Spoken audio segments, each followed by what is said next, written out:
Witam serdecznie, Ryszard Borowiecki i dokładnie dzisiejsza data to 11 grudzień 2023 rok i godzina 17:15. Tak wygląda właśnie nasz kosmogram.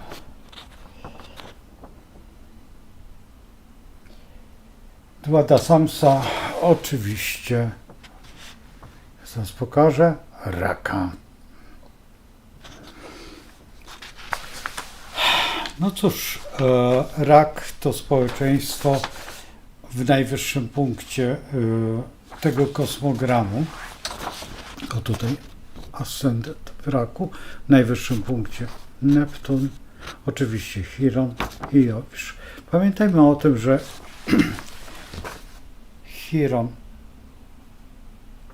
to w pewnym sensie medycyna, z kolei Jowisz i Neptun to są zamienniki.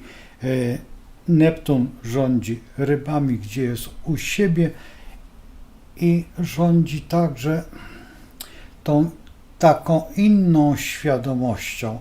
Jakby ktoś chciał wiedzieć, jaka to jest inna świadomość, to niech wypije sobie 4 piwa i do tego setkę wódki i nazwijmy to ubotem. Będzie mu szybciej będzie konferował. Najlepiej, żeby to był jakaś taka mocniejszy alkohol. Czasami się to udaje niektórym, że ten kieliszek tak szybko opada z tym trunkiem mocniejszym w tym kuflu, że zdąży wypić jedno i drugie. Na ogół nie udaje się więcej jak 3. To co ja wiem. Dlatego to tak się ślicznie nazywa. No cóż, trzeba brać pod uwagę jeszcze jedno. Słońce jest oczywiście w Dładzie. Wiemy, że raka, ascendent w raku. Co oznacza to? Ja już mówiłem o tych ludziach, ale koziorożec sankcjonuje. I też odejście jednej władzy, a przyjście drugiej władzy, która lepsza? Neptun wskazał. W dodatku w 9 sektorze, bo tutaj w tym miejscu jest Saturn, właśnie przycisnąłem Saturna paluszkiem, no i Pluton tutaj, który no też ma swoje znaczenie. No i najbardziej się obawiam tutaj tej panny Marsa i Merkurego w strefie sektora, nazwijmy to 6, a w rzeczywistości panny. Można by nad tym bardzo się zastanawiać, jak to ugryźć i jak to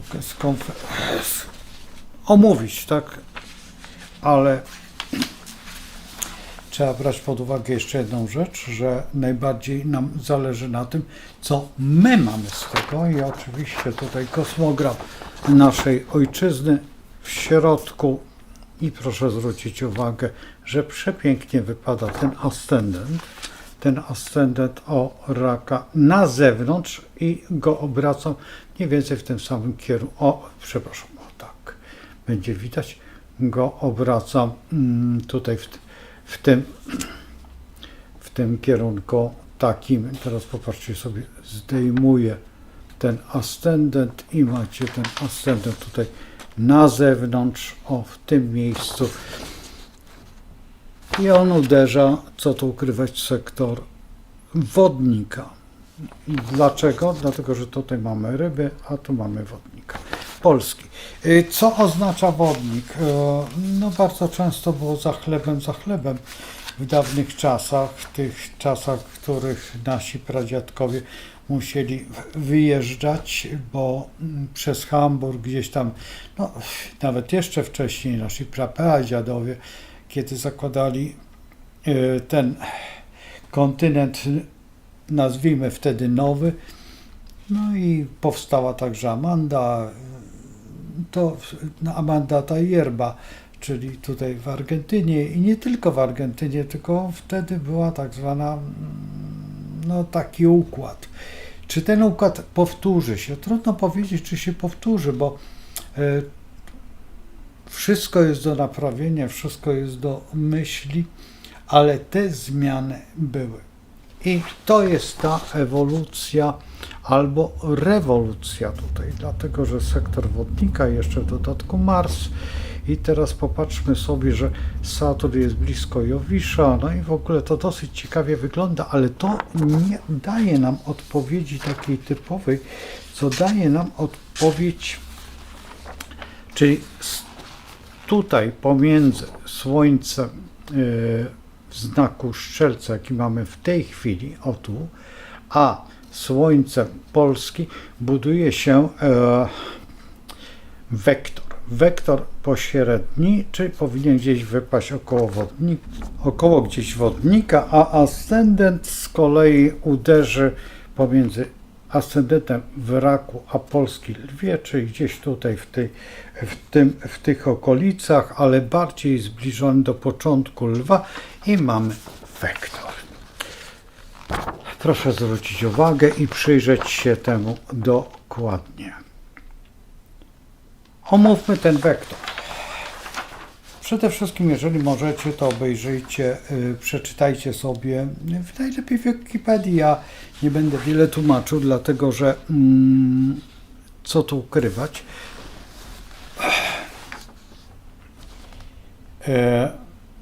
Nie za bardzo chciałbym, ale zaraz coś sprawdzimy. Hej Google, co oznacza planeta w astrologii Uran? Jak podaje l.pl, Uran to planeta niespodziewanych zmian i zaskoczeń. Jego energia jest nieprzewidywalna, burzliwa i wybuchowa, często prowadząc do nagłych przełomów i zmian kierunku. W astrologii Uran jest powiązany z niespodziewanymi wydarzeniami, które zmuszają nas do zmiany naszych planów, naszych myśli i naszego zachowania.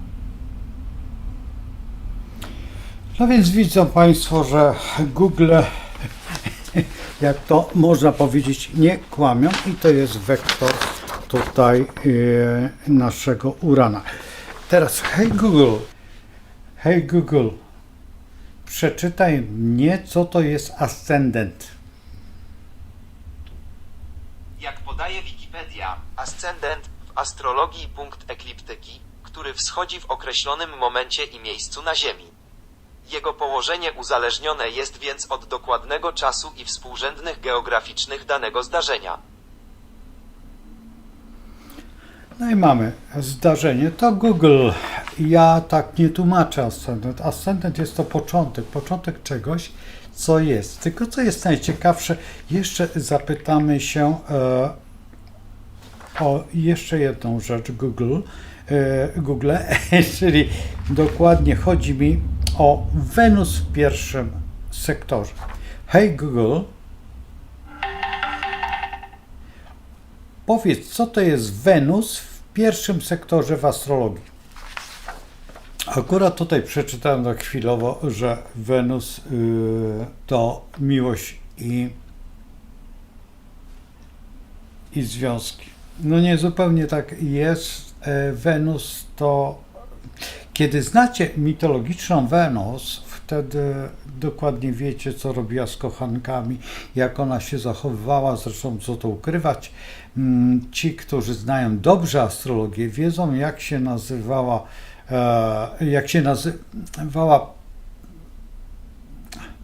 jak to powiedzieć, żeby zmusić Państwa do przeczytania, co było z kontaktu, oczywiście między Wenus a Marsem i co było między Merkurem a Wenus. Jak się nazywało potomstwo, jakie nazywnictwo ma. I teraz określmy sobie no tutaj tą Wenus w znaku Lwa i w Dwadasamsie wodnika, ponieważ Wenus znajduje się w wodniku, Dwadasamsie wodnika, ale w znaku Lwa. Macie tutaj dokładnie. Jakby można było to określić? Oprócz tego, że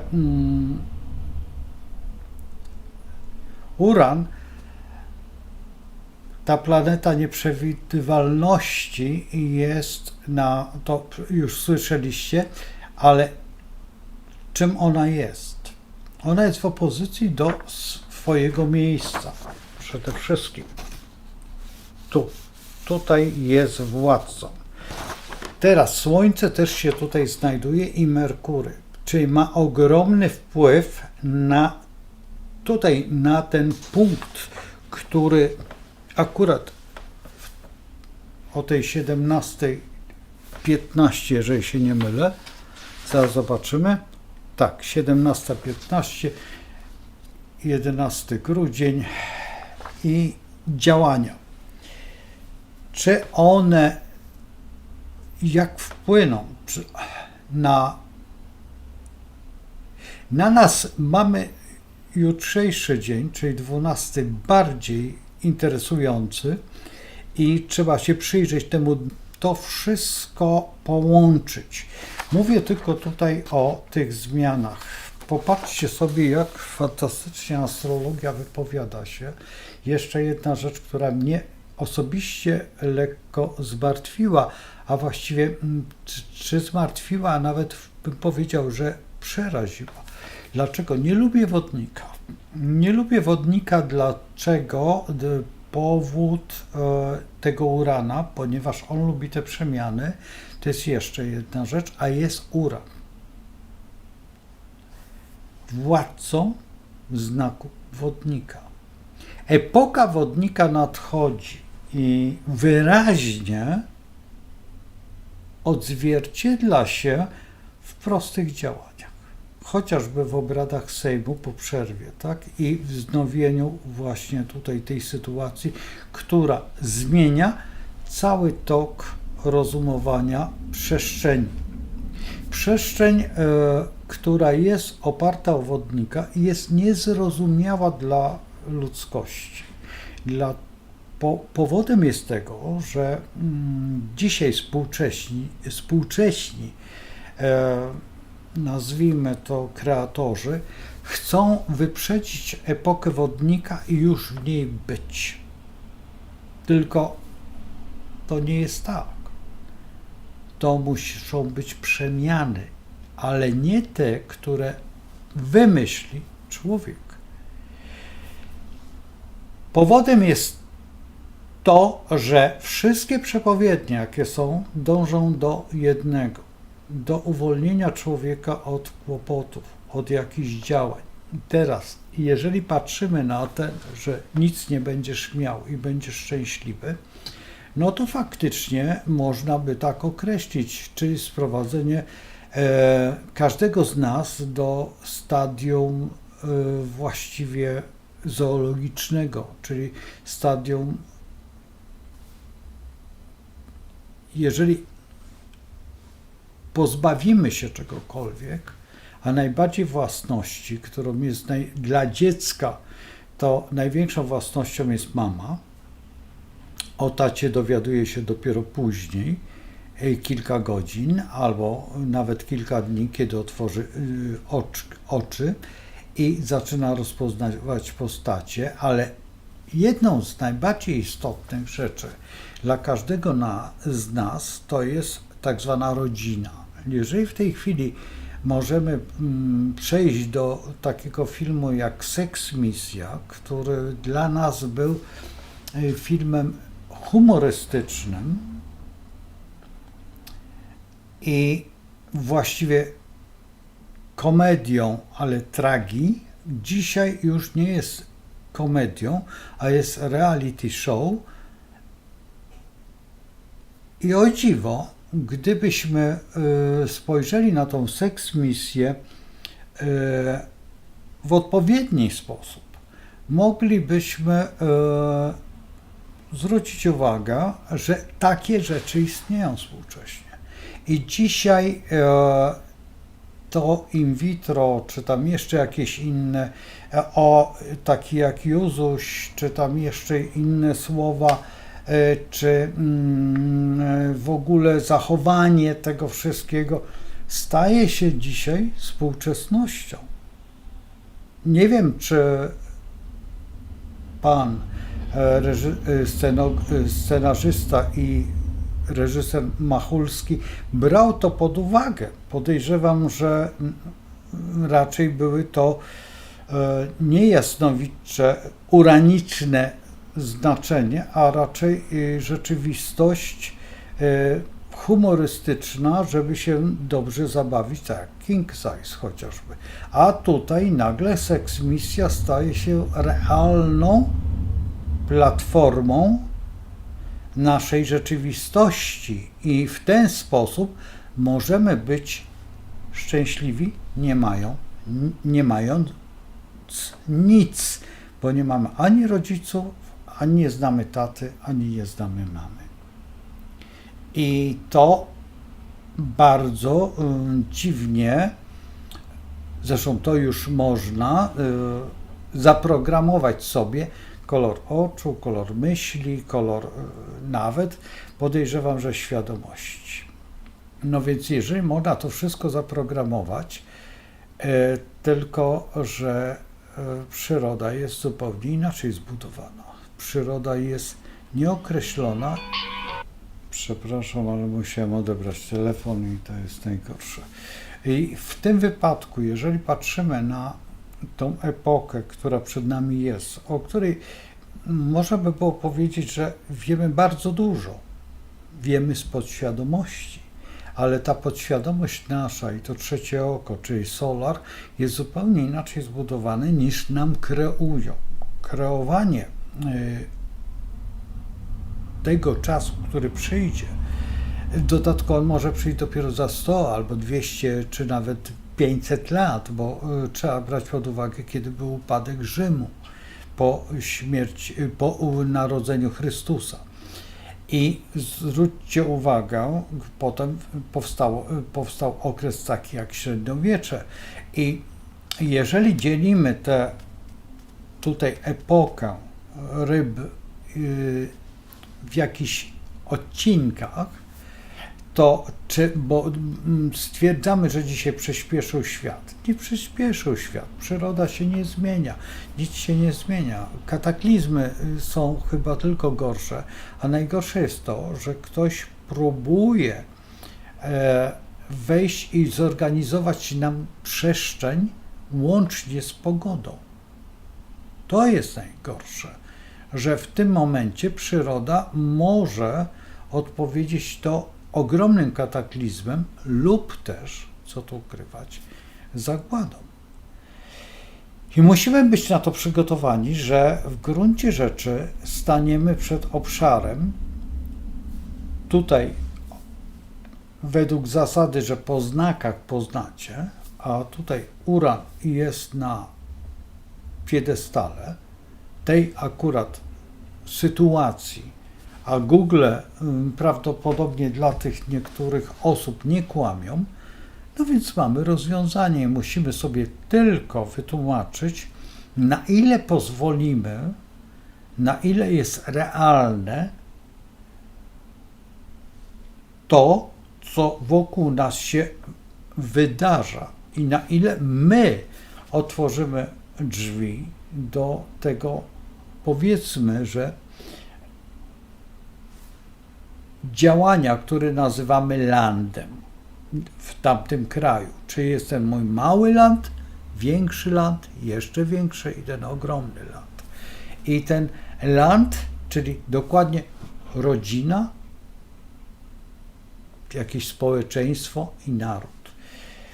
I czy chcemy przystąpić do świadomego pozbawienia się tego wszystkiego, bo tutaj jedną z najważniejszych rzeczy, która przed nami staje, to obraz, czy osoby, które są na tych stanowiskach, mają świadomość tego wszystkiego, a najbardziej to, że